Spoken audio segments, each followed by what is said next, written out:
Today we're going to do a full-blown review of my 2025 Dodge Charger Daytona Scatpack with the Stage 2 that I just picked up a few days ago. And I want to take you through everything that I found that I like, that I don't like. I've seen a lot of the reviews over the last few months have really been dogging on this car, and I want to show you guys, is that really true or did they get it wrong?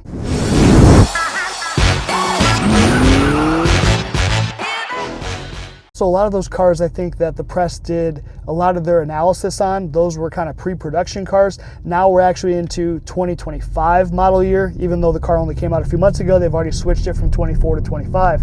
And so I want to go through everything and just set the record straight on what's it really like for someone who actually put down some money on this thing and is driving one for the next couple of years. So let's talk money. So this thing has almost an $83,000 MSRP, okay? Plus taxes and all that stuff, 6% Michigan sales tax. I mean, you're talking, you're at 87, 88,000 bucks. There are a bunch of discounts going on, but it's definitely too expensive. You know, there's just too many other really good cars out there that people aren't going to pay that much for this thing. But right now, there's a lot of good deals out there at the dealerships that are trying to get rid of these things, especially the cars. They have a lot of cars in stock right now that are part of the demo program. I think it's called the CDP program. So these cars will have anywhere from 500 miles to 2,000 miles on them, and they can be sold, and sold at a steep discount. So for example, this car here, $83,000 MSRP, I put down $1,271 out of pocket, took the car, and I have 23 more lease payments of $347.50. So under 350 bucks a month for a $83,000 car. So I don't know if you guys are good at math, but if you get out a loan calculator right now and you put in 20,000 bucks plus your taxes and you try to finance that for 5 or 6 years, that's like $360 a month for a $20,000 car. Here we are with a $83,000 car we get to drive for basically what a $20,000 car would cost us. So it's a pretty sweet deal, especially this car has 670 horsepower and all-wheel drive, making it something that you can drive all year long, not just a summer toy. It's got a huge ass back seat back there. I'm 6 foot, 225 pounds. I fit back there no problem, plenty of headroom, plenty of room left and right. I almost joke you could fit 3 adults back there. Maybe not so comfortably, but you could do it where that was almost an impossibility in the old car. So they've made a lot of progress with this new chassis.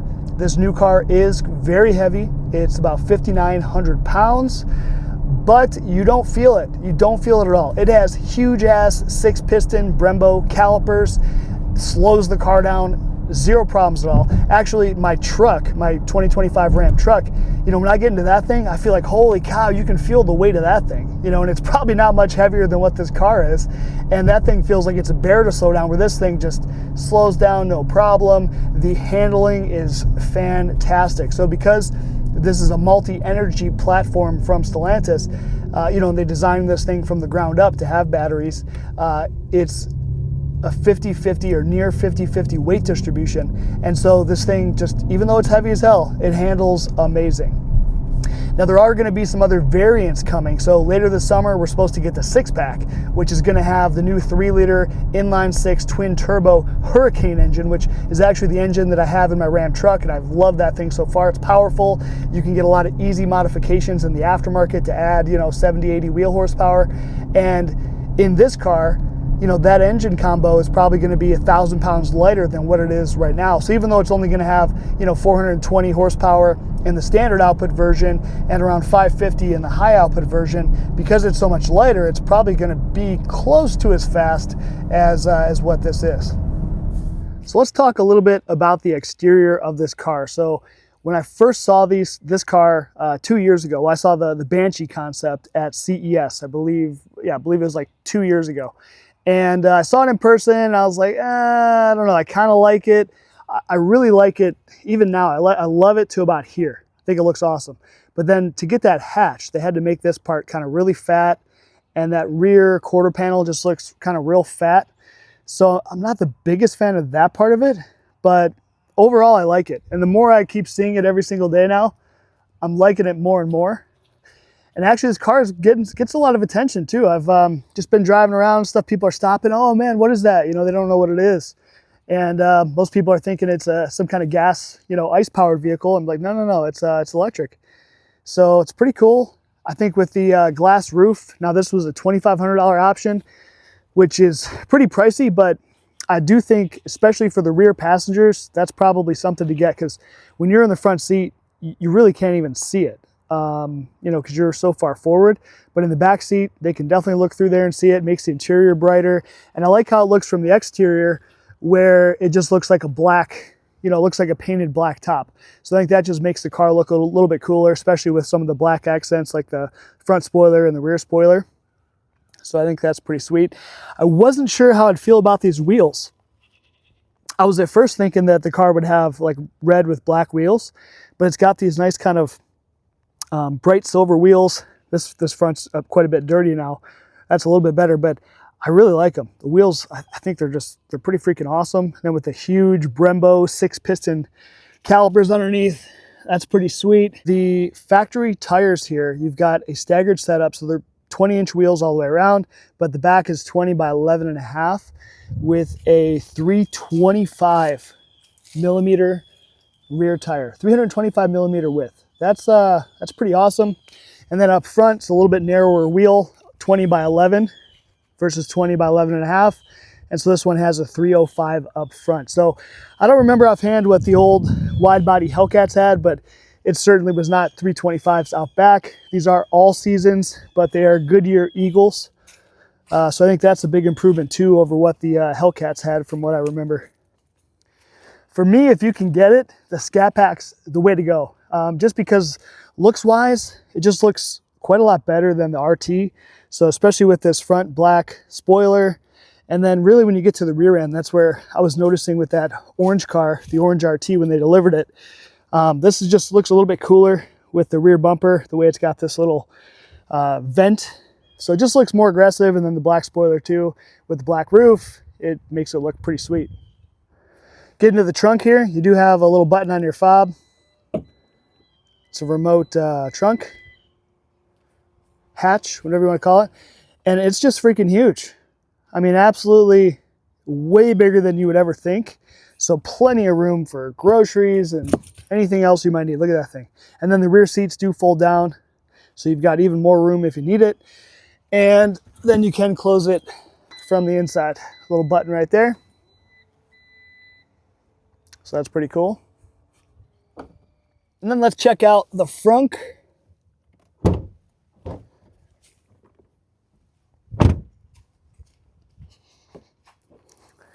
So that's something I really like on this. You hit that button, and then there is no like kind of hood latch, like how you'd have to normally come and pop the latch. You hit that button, and it just completely releases it, where you just come and lift it up. So that's pretty cool. And you've got, I don't know, decent size storage. Honestly, I don't know what you're really gonna put in there. For me, I know what I'm gonna put in there. I'm gonna put ice in here with some cold snacks, and I'm gonna be tailgating with this bad boy, just backed in and be able to tailgate. So that's gonna be kind of cool. I'm looking forward to that. So there's one of our front cameras, front grille.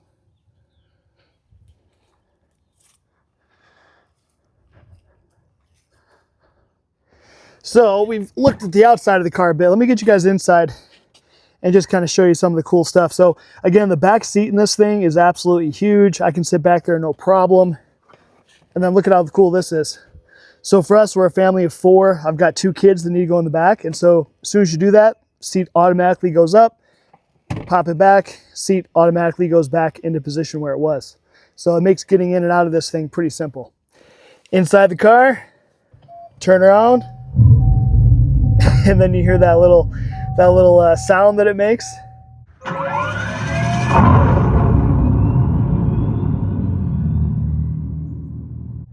Everything's loading up here.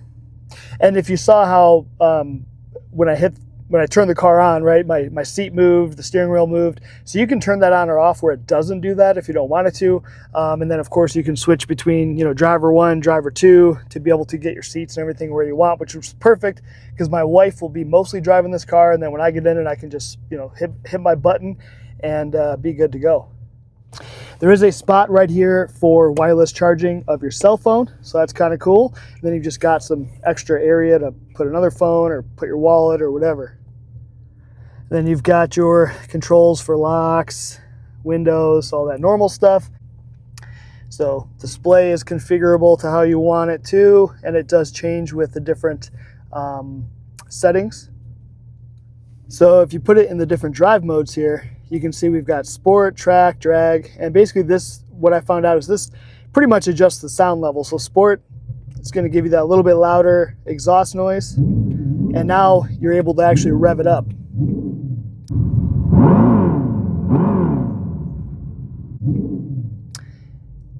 Track's slightly louder.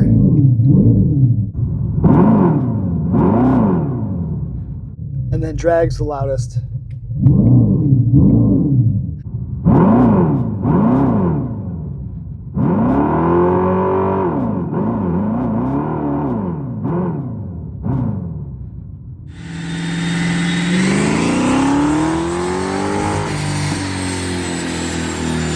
And so all of these actually change like your center cluster too.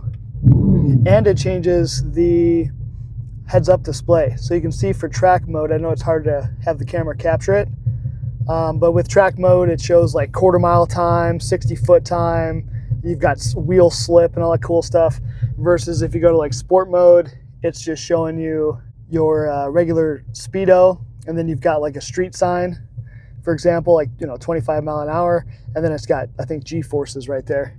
And I think the only difference with this one is it just doesn't show with track mode. It just doesn't show the speed limit sign anymore. Yeah, so just G-force and stuff. So it's pretty cool. And we have not had any snow or anything, but this does take the exhaust noise off, same as auto. So, again, no revving or anything like that. Then you can go into custom. I played with this a little bit, but basically you can change like the, traction, propulsion, what you want your paddles on, all that kind of stuff. So definitely lots of options. I've had this car now for a few days, and it's taken, every day I'm out here playing, finding new stuff to play with.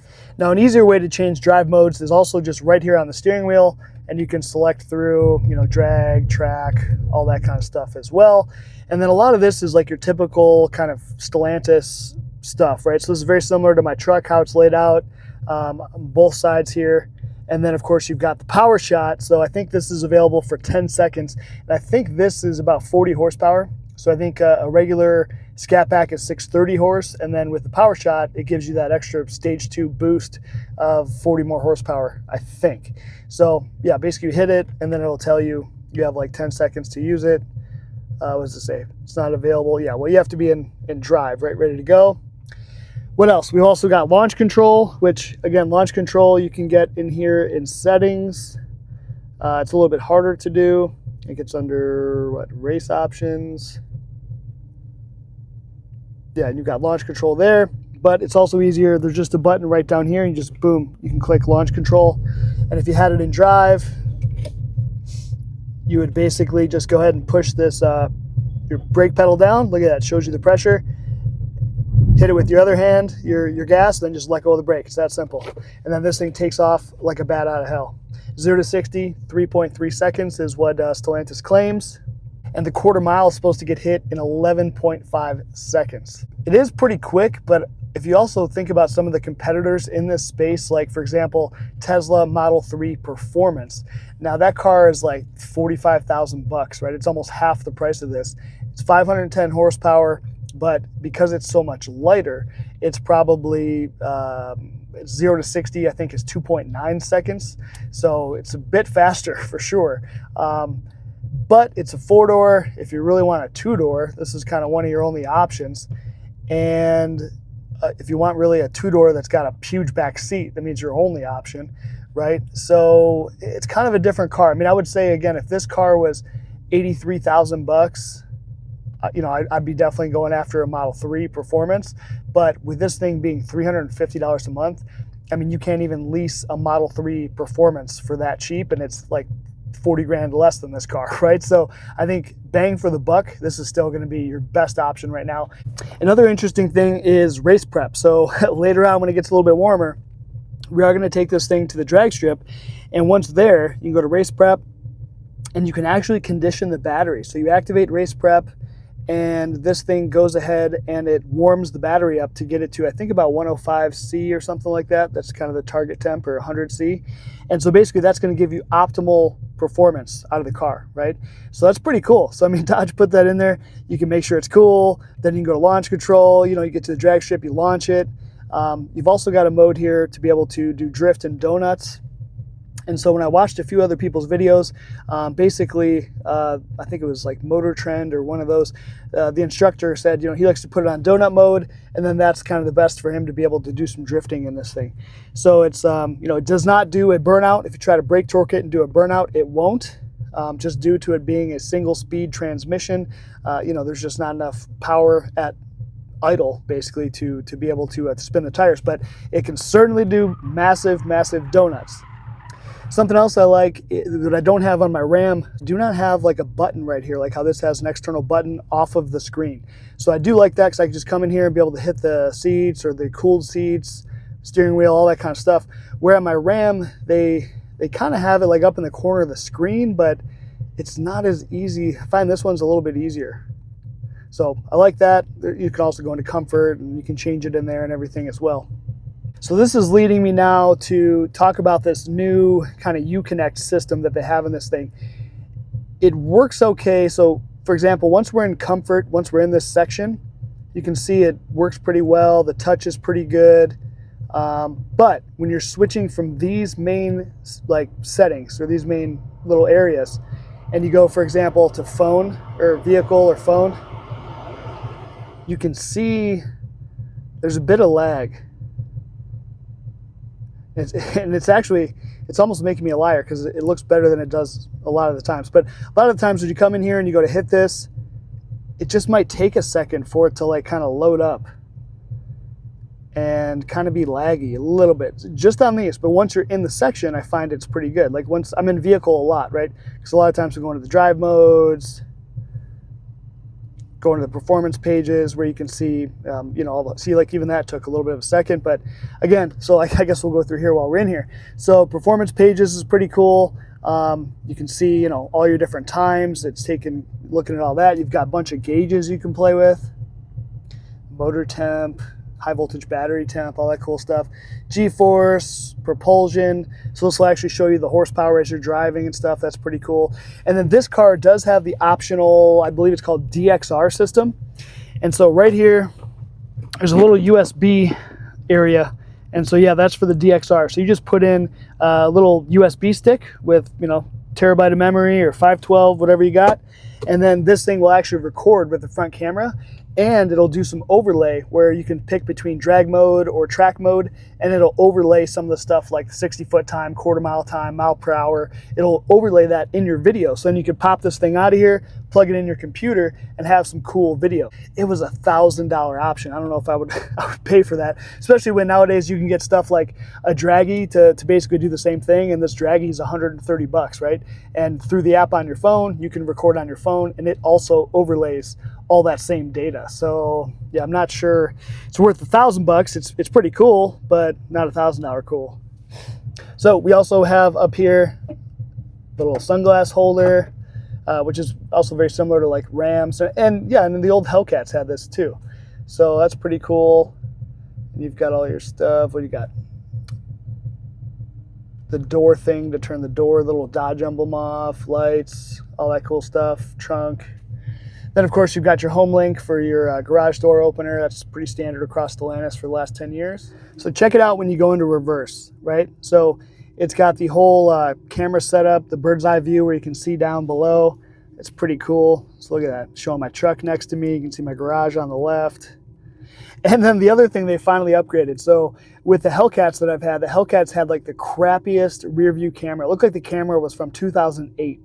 And it was insane that you had like $80,000, $90,000 Hellcat with a crappy ass camera. So they finally upgraded that rear camera. So thank God, good job Dodge finally for doing that for us. And besides this camera, I mean, this thing I think has like 2 front cameras, like one up here, one there. There's like 2 rear cameras, there's side cameras. So it's actually another setting that was cool is, watch this, if you turn the blinker on, Cool. So if you can, in the settings, you can change it where when you turn on your turn signal, it'll actually show you the blind spot. So this is using the side view camera, and it's just looking right there into my garage. I think if you do it on the right side, same thing. So that's pretty cool. You know, that way if you're out driving, no more blind spot. And I would say this car has pretty good visibility as it is. I really like the visibility out of the windshield and the sides. Now the mirrors are a bit small, so that's probably why they have this option. It's because your mirrors are a little bit tiny, but still, for daily driving and stuff, this thing is just fine. The other kind of cool thing, one of the first things that my kids saw are these wraparound lights that kind of go all the way around the interior. And so of course you can change those. And so you can change it to any color under the rainbow you want. I usually like to leave it blue. Kind of looks cool, especially with the red. But so again, talking about this interior, I'm a big fan. The seats, super comfortable and supportive. And I really like how it looks. I like everything about it. It's, you know, if you get into like a Tesla, I'm not really a big fan of like the super minimalist, you know, style. I think this is kind of a cool fusion of like old school, you know, hellcats versus like something brand new, kind of futuristic. You know, I really like it. So, and I like the steering wheel. The steering wheel's nice and fat, and even this little kind of cool D shape is kind of cool. So I'm really liking it. I have to say that I drove it this morning to go to the gym, and the more I drive it every single day, the more I like it. So I'm just, you know, as I'm kind of getting used to it and how it works and everything, I'm just a big fan of it. I'm kind of pinching myself that this thing was so cheap. I mean, it's pretty awesome. It's definitely a cool experience. Now, I'm sure in the future, we're probably going to run into some problems, okay? Because let's face it, this thing is pretty high tech. It's brand new technology for Stellantis, for Dodge. And so I'm sure we're going to run into some problems. I've seen where guys are already having some issues. So I'm sure we'll have some problems, but it's fine. It's expected. I'm okay with that. If you're not okay with that, then yeah, this is maybe something you don't want to try just yet. For the shutdown, they use the Chrysler turbine car from the 1960s. You can kind of hear it. It's kind of hard to hear over this stuff moving, but from outside the car, it's loud.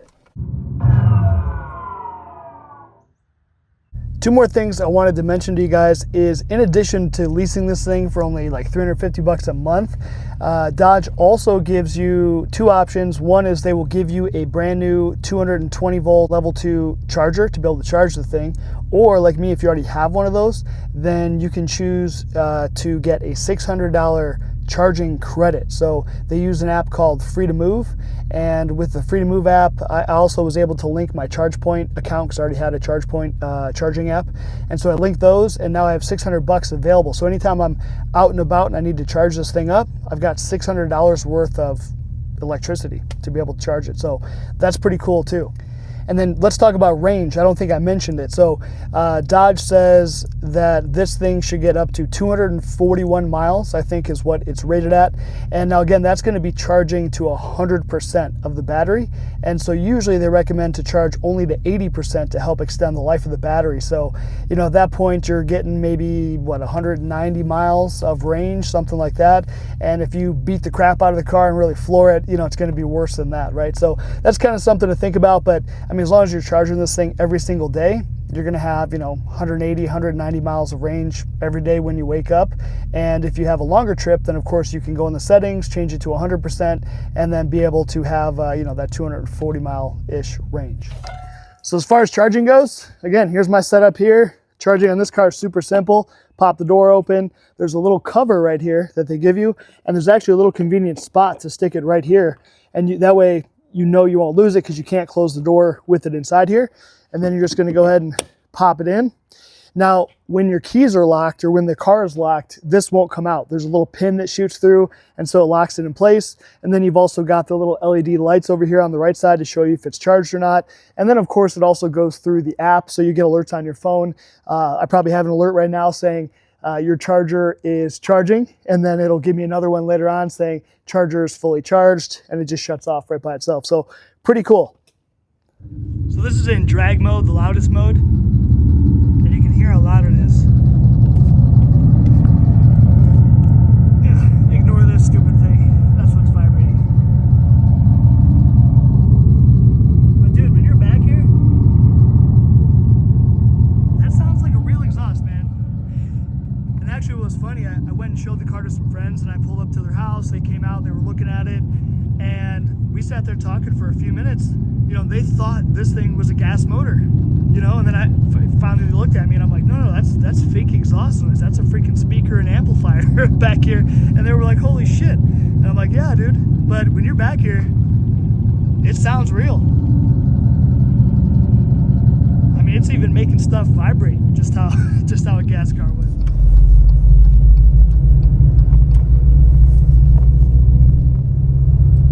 Let's take this thing out to the road and I'll get you guys some clips of what it sounds like in drag mode in real life as we drive by.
Now, I was out cruising and I happened to see this Challenger narrow body, so I decided to park next to it to show you guys the differences side by side of this new car, and you can see kind of how much wider this new car is. So I read something like if they made this new Charger any wider, they'd have to put like orange lights on it, like how they do some of the really big trucks. That's how wide this thing is. It's a factory wide body, you know, and it's huge. And again, it goes back to, you know, 325 tires in the back, 305s up front, 5,900 pound car, right? It's just huge. It's really long. So you can see I'm parked pretty close to about the same from the back, and you can see the front, you know, it hangs over by several inches compared to the old car. So it's just a huge car, but again, you would never know it from driving it. So first impressions driving this car, it is so smooth and the power is just effortless. I mean, it just accelerates like crazy. And because it's all-wheel drive, you know, it just takes off. You know, I did actually just now try to do a launch control launch, and that was the most it's ever spun, but it's also a little bit cold. It's like 45 degrees out or something, so, but usually it gets much better traction. But I also did just pulled out of the driveway, so there was like no heat in the tires at all. So now I'm gonna drive around a little bit, and then we'll play around with it some more. But this car is 5,900 pounds. So it is a super heavy car, but if I didn't tell you that and you drove this thing, you would have no idea. The steering is nice and light. The weight distribution is like 50-50 or near 50-50. So this car, to me, driving it, I mean, it feels no different than a Hellcat, or if anything, it feels lighter than a Hellcat. You know, I mean, I've owned 3 Hellcats, and the driving of this is, the suspension's better, it just floats over bumps, but then when you put it, you know, you got it in drag mode, it's flat through the corners, there's no body roll, it's freaking awesome. Super sporty, I mean, super darty too if you want to, you know, mess around. It's really impressed so far with this thing. I don't know how loud it is, but when you put this thing into drag mode, it does turn off traction control, and then it gives it the highest regen amount. And you can turn the regen down, but I think the reason why they have it so high, for one, it's for drag mode, so it's to slow you down after you're done in the quarter mile, but when you let off, because it's slowing down, they made it so like the exhaust gets real loud and kind of burbly almost, and so it's pretty cool. And from outside the car, it's loud. I want to say Dodge said it's louder than or just as loud as a Hellcat, a stock Hellcat. So those are pretty loud. So, but the power is, it's awesome. And the cool part is it doesn't feel like it's trying to kill you. When you have a Hellcat and you try to floor it, I mean, you're just blowing the tires out. You know, you got to make sure you're not going sideways or you're just going into a ditch. But this thing, you punch it, man, and it just goes. Now, if you go from like a stop or from a couple miles an hour, you'll get a little bit of tire slip, but it's nothing dangerous that's putting you sideways. You're just taking off. It's kind of cool, but then I guess if you also like getting kind of scared, you know, and you like a car trying to kill you, then there's that too. But I think this is kind of, for daily driving, this is cool. In one of the video reviews that I saw, they were kind of asking, you know, who did Dodge make this car for? And, you know, I think at 83,000 bucks, they made it for no one. And I think that's why they're not selling, and that's why they had to lower the price down. That's why they're such a cheap lease deal. But, you know, that pricing was probably developed a couple of years ago when they could get that pricing. But now the market's coming back to reality. And, you know, 83,000 bucks is just way too high, especially when you can get other comparable cars like a Tesla Model S Performance, or Model 3 Performance for like half the price. But I really think that this car at this $350 a month price point, even if it was $450 a month, 500 bucks a month, it's still pretty cheap for what you get. And I want to say this is kind of like the muscle car for a middle-aged dude like me. I'm 40 years old, and I've had 3 Challenger Hellcats, and I love those cars. The problem was they didn't have a big enough back seat, you know, and so when you get a car like that, it kind of becomes relegated to just being a summer toy only, right? Because it's not practical to drive it in the winter time, at least here in Michigan, right? If you're in California, Arizona, sure, I get it, you can drive your cars all year, but we can't here. It would be really tough, and salt on the roads, all that kind of stuff. But with this car, you've got a big enough back seat that I have a family of 4, right? A 10-year-old and a 12-year-old. They fit back there no problem. I fit back there no problem. So you've got room now where you didn't have that room in the Challenger. So this new Stella large platform, this chassis is awesome. I love that. And you've got a 2-door, which is cool.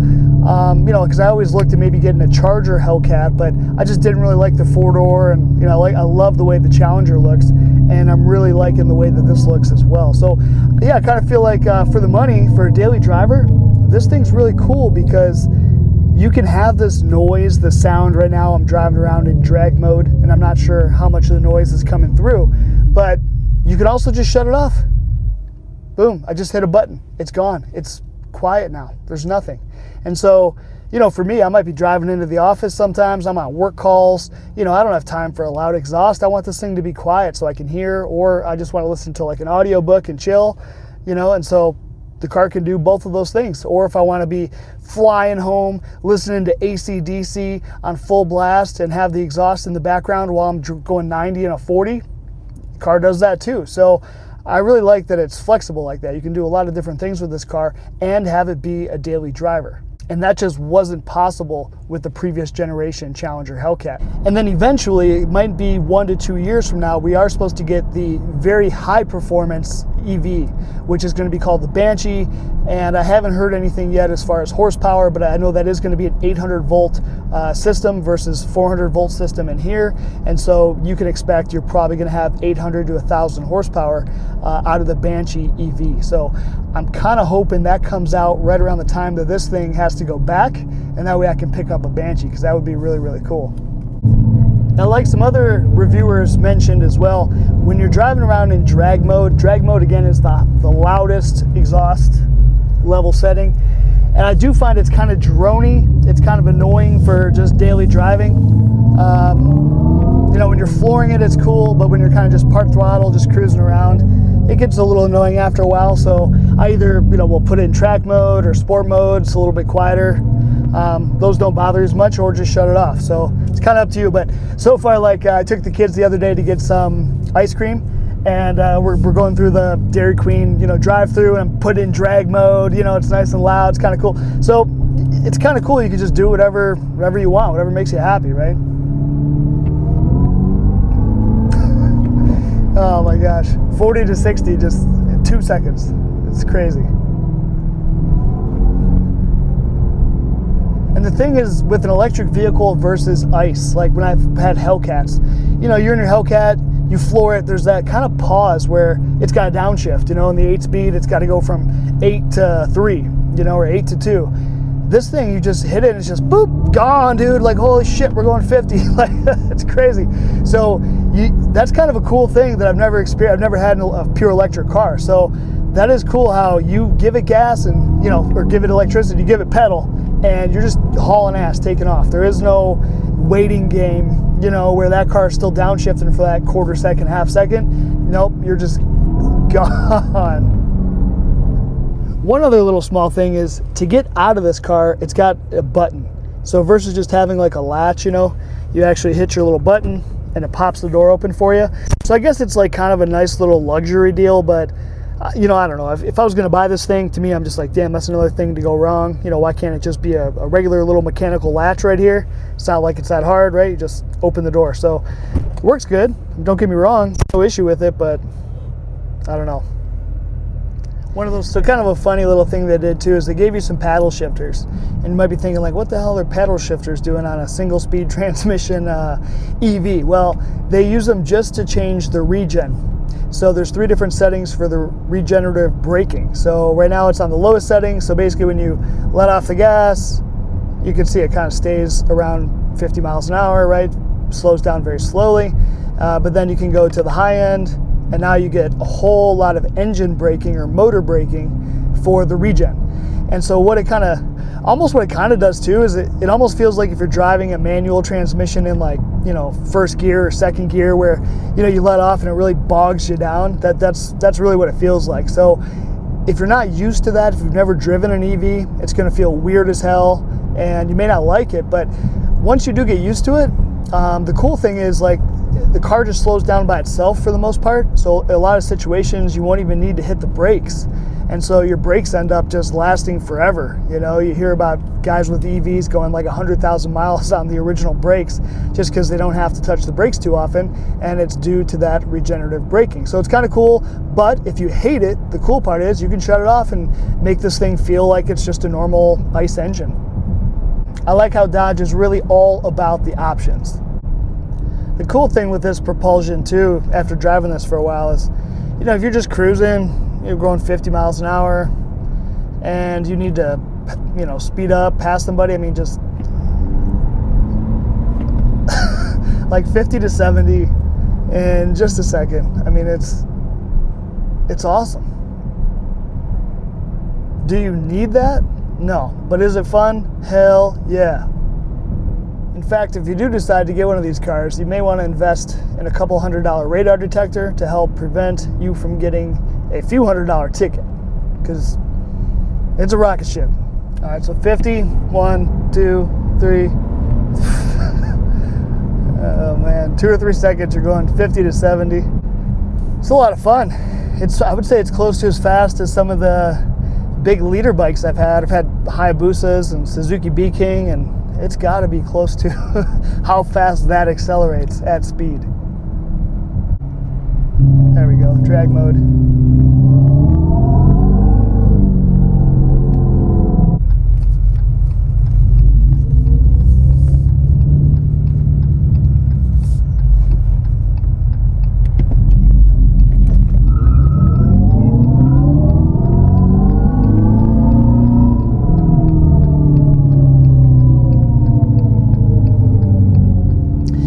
So far I've managed a 3.7 second 0 to 60 is the best, and an 8.5 0 to 100, and I think a 740 for the 8th mile. So I haven't had it, we're on public streets, right? So I haven't had a chance to go 120 miles an hour and do a freaking quarter mile pull, but Dodge claims 11.5, I believe, and 3.3 seconds 0 to 60. So I believe it. Right now here in Michigan, the best weather we've had, it's been like 50 degrees or something. Like even right now, it's about 50. I think it was 45 when I left. So we've still kind of got cold tires, cold streets. You know, we've still got salt on the roads from winter time. You know, we'll get this thing to the actual drag strip here pretty soon in the coming weeks and be able to put down some real numbers safely. So far, it's been 12 days and we've got a little bit over 900 miles on the odometer, which means we put around 400 miles ourselves. We picked the car up and I think it had like 512 miles originally. So it's been mostly pretty boring in that time. Now, we did have an issue when the car got dropped off last Saturday. Sunday evening, we went to go for a drive with the family, parked the car, went for a walk, came back to the car, went to go restart, and then we did have a no start condition where it ended up saying on the dash, like something like service electric system, something like that. And so, you know, I tried to start the car 5 or 6 times. It would not start. And I ended up getting on the phone with Stellantis tow service. I'm going to post it right here for you guys in case you have any issues. I actually had that phone number because I had to get towed when I first got my Ram truck. The batteries went bad, and so they had to tow it back.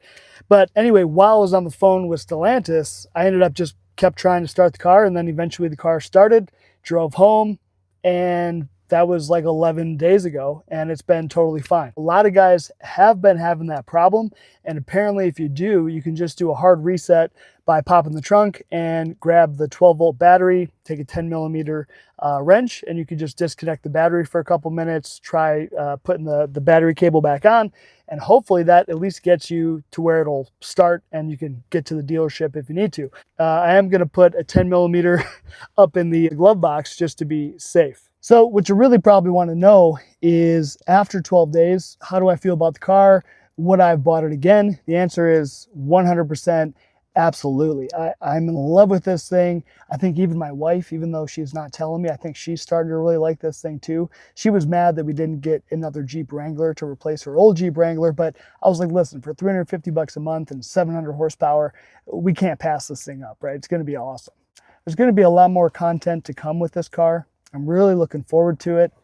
And, you know, I'm also of the understanding we are certainly probably going to run into some problems. So I think as long as you have that mindset going into this, you're going to be good to go. For me personally, I would stick to leasing, only because this is a first year model. I don't care if it's a 25, it's still a first year model. They've only been making these things for a few months. So because of that, not only is it a first year model, it's a new platform. The Stella Large platform is brand new for the company. The architecture, I think this runs on the Atlantis High architecture, is also new. Everything's new. The propulsion system, their Gen 2 propulsion, all the stuff's new, right? So they're not going to get it right the first time. As much as we want them to, being MOPAR fans, it's just not going to happen. It's not realistic. There's going to be issues and problems that come up. And hopefully, you know, all we can do is just hope that they get resolved quickly. My only other kind of little caveat to this car is that Uconnect system. So I do, that is still annoying how kind of slow it is to go between the different settings. That's kind of my only gripe. Otherwise, I think everything else is normal car stuff. It's just fine. But again, for a daily driver, I really like this thing. So, your local dealer if you're interested before these demo cars and all these great deals run out. Check out this little Easter egg we just found out about at night here. Does it do on the other side? Shines Dodge on the ground right from the door handle. You don't even have it. Look how cool this shit is, dude.